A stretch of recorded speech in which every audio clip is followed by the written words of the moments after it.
à toutes et à tous, c'est Émilie d'Astro Intuitive. Bienvenue dans cette vidéo. On va parler d'astrologie bien sûr.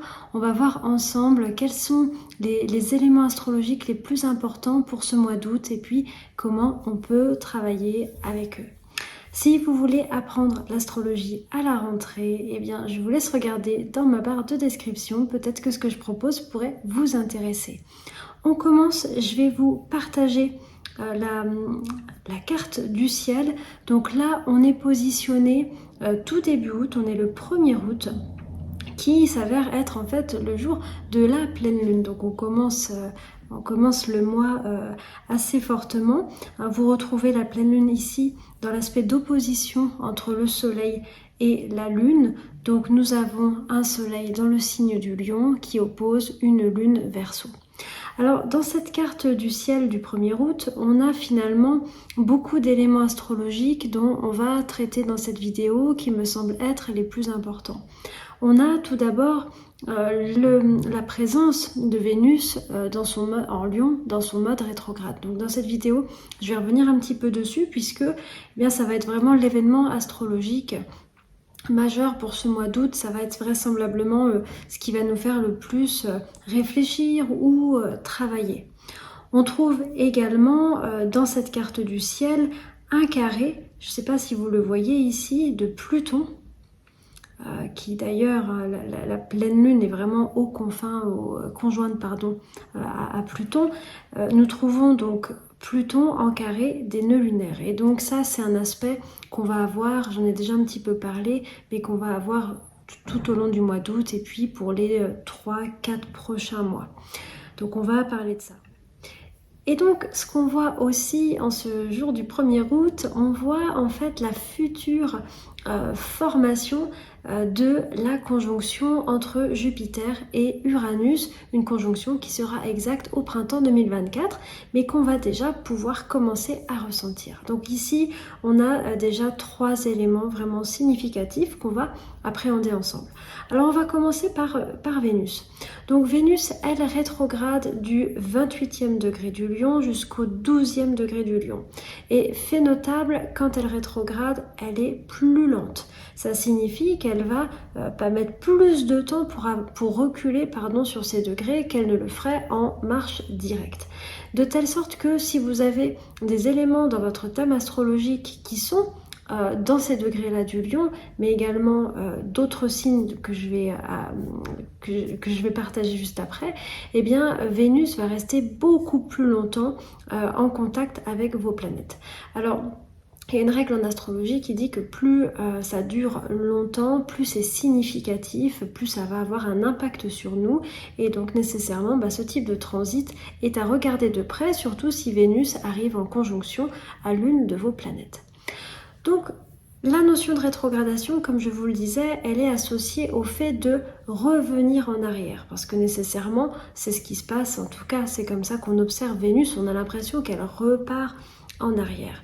Et donc ça signifie que pendant ce temps-là de Vénus rétrograde, on prend un temps pour réfléchir finalement à ce qui s'est déjà passé dans notre vie et puis pour faire un peu un point, une sorte de réflexion sur tous les domaines concernés par Vénus. Donc je vous le disais, ça concerne principalement les relations, ça concerne l'affectif, mais ça concerne aussi nos valeurs.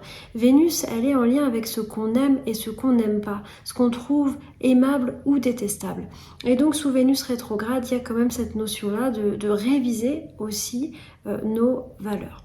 Alors, moi j'aime bien comprendre ça comme ça. Imaginez, vous lancez une pierre à vive allure. Elle a vraiment sa trajectoire. Et puis, donc nécessairement, si vous ne faites rien, la trajectoire va se suivre et la pierre va atterrir à un certain endroit. Vénus rétrograde, ça serait comme mettre un bouton pause sur cet élan et puis se dire, bon, est-ce que cette trajectoire dans laquelle, c'est pas un caillou, mais dans laquelle ma vie est lancée, est-ce que cette trajectoire est bonne pour moi et est-ce que je veux aller dans cette direction-là? Et ça concerne bien évidemment le relationnel, mais aussi les valeurs qui fondent notre vie, comme je viens de l'expliquer. Donc sous Vénus rétrograde, c'est aussi un moment où on a cette capacité de mettre comme un bouton pause et puis peut-être de décaler un tout petit peu la trajectoire pour que quand on remette play, eh bien, le caillou qui est lancé à vive allure, eh bien, il n'atterrisse pas exactement au même endroit. Et c'est vraiment fertile et important d'utiliser ce temps de Vénus pour se questionner sur est-ce que l'élan que j'ai donné à mes relations, le positionnement que j'ai ou les valeurs qui m'habitent, est-ce qu'elles m'emmènent à l'endroit où je veux aller, où je veux me rendre? Ou est-ce que je peux déjà pressentir que ça va m'emmener dans une direction qui n'est pas nécessairement celle que je voudrais? Et auquel cas, si c'est le cas, est-ce qu'il y aurait des ajustements que je peux faire? Des fois, c'est pas un changement à 90 degrés de direction, c'est un tout petit ajustement de quelques degrés. C'est voilà, c'est un petit peu des ajustements, c'est de la dentelle qui fait qu'en fait, même si c'est pas beaucoup, en fait, ça change déjà énormément la trajectoire. Donc je nous invite à utiliser ce temps de Vénus rétrograde pour faire ce bilan, puis se poser la question, est-ce que je me sens alignée dans tout ce qui concerne Vénus, donc alignée en ce qui concerne les valeurs, alignée dans mon rapport à l'argent, alignée dans mes relations, alignée dans ma manière de montrer mon amour, etc. Bref, tout ce que j'ai déjà un petit peu présenté. Donc voilà, c'est un moment assez fort.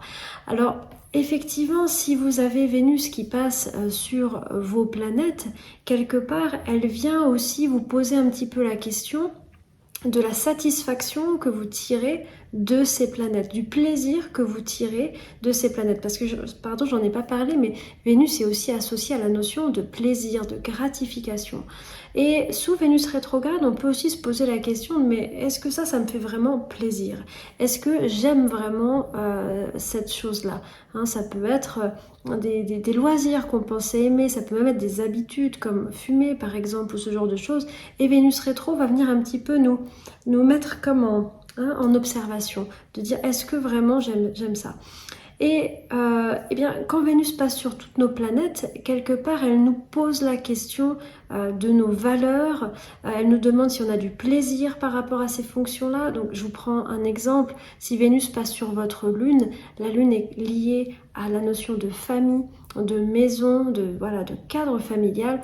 Et Vénus rétrograde vous pose la question, mais comment est-ce que ce domaine familial, il peut être plus gratifiant? Il peut être plus agréable. Est-ce que les valeurs qui animent notre famille sont justes, etc. Vous avez compris. Ou si c'est Vénus sur Mercure, comment est-ce que je peux apprendre avec plus de plaisir? Comment est-ce que je peux m'ouvrir à de nouveaux centres d'intérêt qui vont me donner plus de plaisir, ou en tout cas plus de gratification, ou qui seront plus alignés avec mes valeurs? Alors, comme je vous le disais, c'est vrai que le plus simple à comprendre, c'est bien sûr si vous avez des planètes en Lion, puisque Vénus va passer dessus. Et j'insiste aussi sur la notion, vous savez, dans les transits de Vénus, habituellement, il y a la notion de... c'est réputé pour être un bon transit, un transit agréable. Vénus, c'est la petite bénéfique, c'est celle qui donne ses cadeaux. Et dans la notion de rétrogradation, je trouve qu'il y a un petit peu cet aspect de dire oui, tu vas avoir la gratification, tu vas avoir le plaisir, mais tu as peut-être quelques ajustements à faire avant que ça ne se passe. Donc voilà. Si c'est en Lion, bien sûr, c'est une conjonction. Mais si vous avez des planètes en Verseau entre le 28e et le 12e degré, vous allez avoir Vénus à l'opposition de vos planètes. Et donc, vous allez avoir aussi comme un espèce de... de feedback où on va aussi vous poser la question de votre intérêt, de quoi vous avez besoin, puisque le lion c'est un signe plutôt centré sur l'identité, tandis que les planètes en Verseau cherchent plutôt une forme de participation collective. Donc il y a une espèce de rappel comme ça.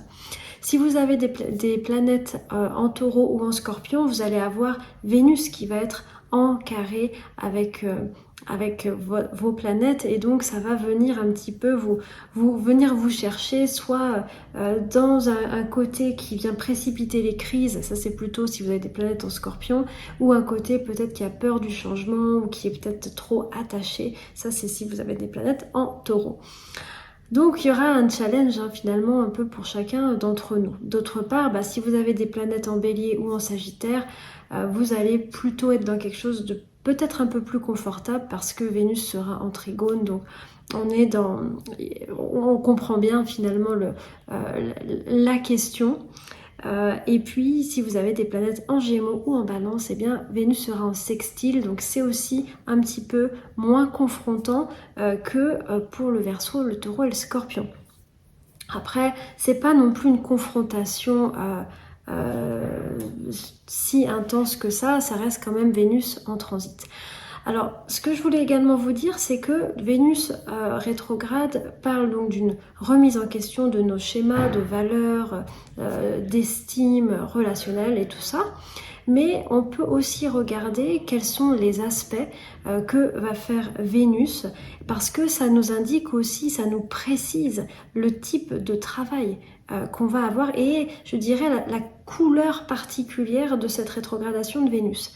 La dernière fois qu'on a eu une rétrogradation de Vénus, c'était en Capricorne et on avait une conjonction Vénus-Pluton. Donc on était vraiment sur un nettoyage des schémas relationnels très très intense. C'était une rétrogradation pas facile. Ici, la rétrogradation est vraiment marquée par le carré à Uranus. Je vous en ai un peu parlé, pas mal parlé même lors de la précédente vidéo sur le mois de juillet. Et on avait déjà un carré Vénus-Uranus. Bien, ce carré, on va avancer un petit peu pour que vous vous en rendiez compte. C'est ce qu'on voit ici.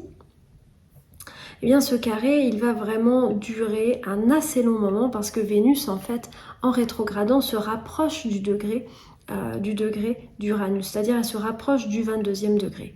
Donc, vous voyez, là, on est le 8 août, 9 août, 11 août, on avance, 13 août.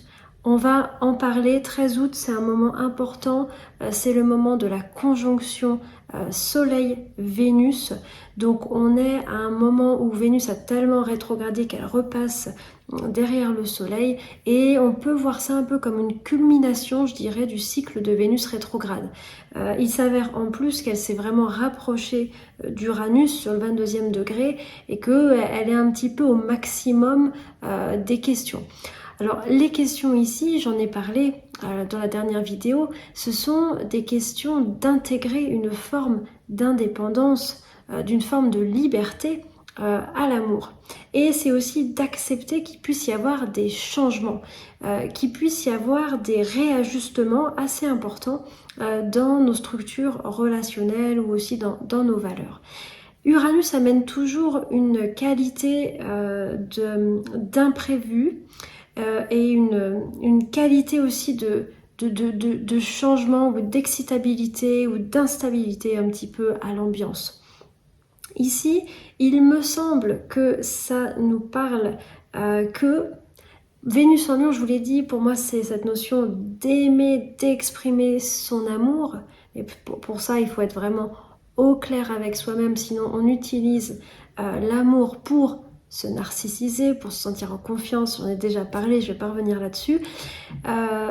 Mais ça nous dit que j'ai l'impression que l'amour véritable exprimé par le lion, eh bien, il n'est possible qu'en intégrant une forme de très grande liberté, de très grande confiance en l'autre, et puis voilà, d'accepter aussi de ne pas être toujours de ne pas être dans une forme de dépendance trop marquée. J'ai l'impression en tout cas qu'on est en train collectivement d'intégrer peut-être des nouvelles formes de relations voilà, qui intègrent une certaine forme d'indépendance. Alors Uranus, il est aussi en lien avec des idées nouvelles qui viennent ensemencer la société. Donc on ne sait pas, est-ce qu'il y a quelque chose de différent?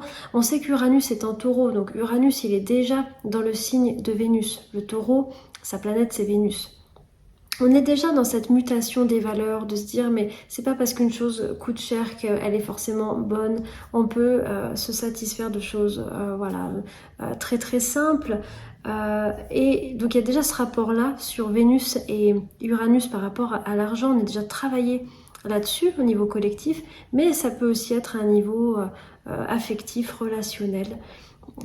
et même je dirais sociétale, dans le sens où Vénus c'est aussi les règles de savoir-vivre, c'est aussi ce qu'on fait pour être en bonne société, ce qui se fait, un peu les lois implicites hein, qui régissent les accords entre les personnes, les lois d'harmonie. Et je sais pas, j'ai l'impression qu'il y a un nouveau schéma qui est en train de se dessiner.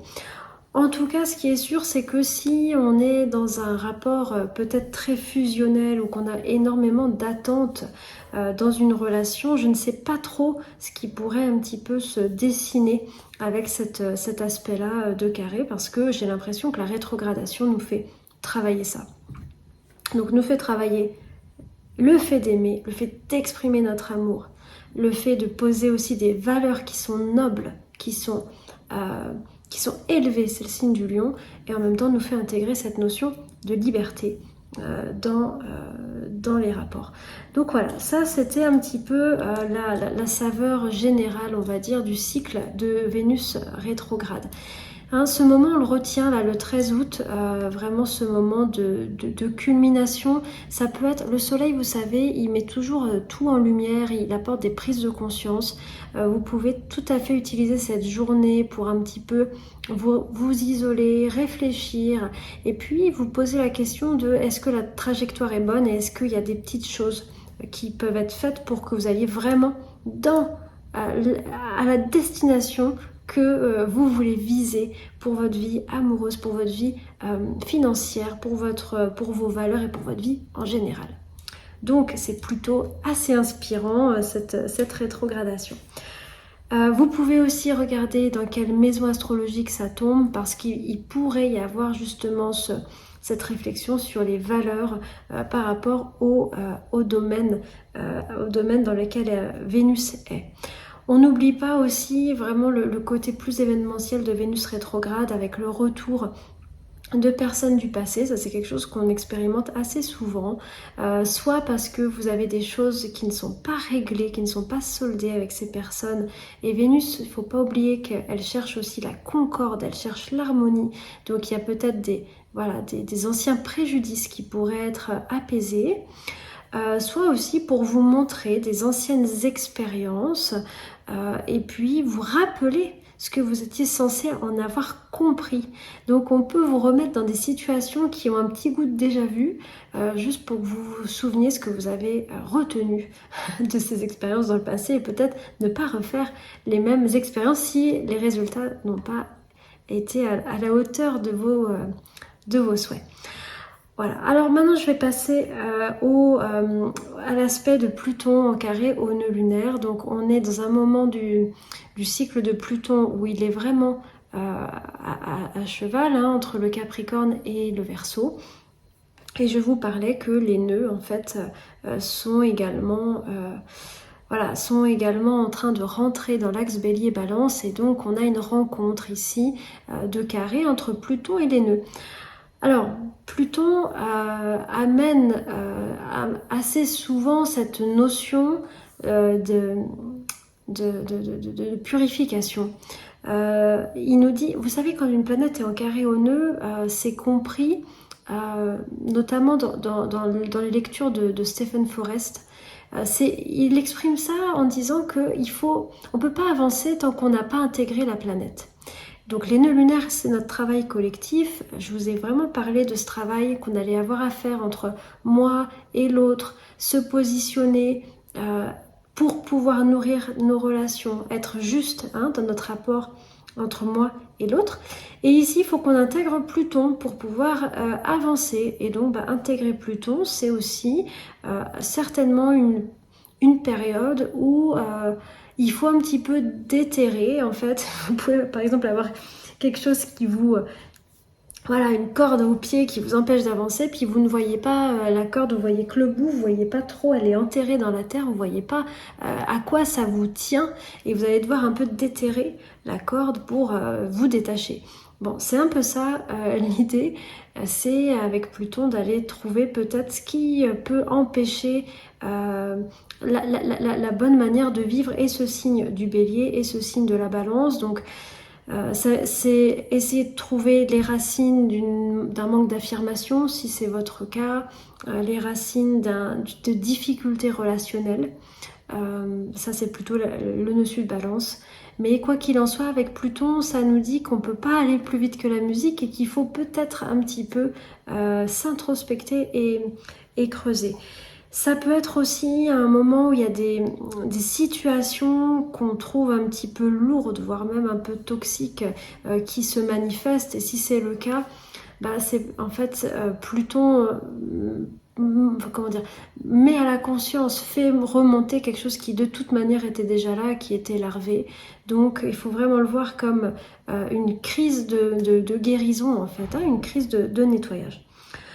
Bien sûr, ça risque de nous toucher plus à un niveau sociétal, collectif. Donc, on peut aussi imaginer que, voilà, il y a je sais pas, des choses, des scandales, des choses qui remontent, des choses vraiment qui nous semblent malsaines, qui nous semblent mauvaises, qui vont sûrement nous révolter. Mais on est dans un moment où c'est comme si, voilà, l'abcès doit être crevé quelque part. Hein. C'est un petit peu ça, ce carré. Donc c'est un passage un petit peu délicat. Il faut bien comprendre que c'est une crise de guérison. Alors, je vais parler un petit peu aussi de la conjonction Jupiter-Uranus hein, qui commence, qui s'approche gentiment. Alors, cette conjonction, comme je vous le disais, elle sera agissante au printemps 2024 parce qu'en fait, Jupiter va rétrograder, il va s'éloigner d'Uranus et puis il se rapprochera ensuite. Alors, Uranus est en lien avec, comme je vous le disais, les mises à jour, la notion de changement. Jupiter est en lien avec la notion de possibilité, avec la notion d'expansion. Donc pour tous, ça représente un moment d'une possibilité de changement, d'une volonté d'expansion, mais qui amène également à un changement assez important dans nos structures de vie. Alors, je vous invite vraiment à regarder dans quelle maison astrologique ça se passe, parce que vraiment, c'est dans ce domaine-là que cette vague de changement pourrait se produire. Il ne faut pas oublier quelque chose, c'est que Jupiter, c'est une opportunité. Donc, ce n'est pas parce qu'on a une conjonction Jupiter-Uranus que forcément, il y a un grand changement. Jupiter, il propose. Il nous dit, moi je pense que ça serait pas mal, mais des fois il propose des choses qui sont trop ambitieuses, donc il faut aussi un petit peu se méfier de cette position. Voilà, en tout cas c'est quelque chose qui arrive. Et ça me fait penser que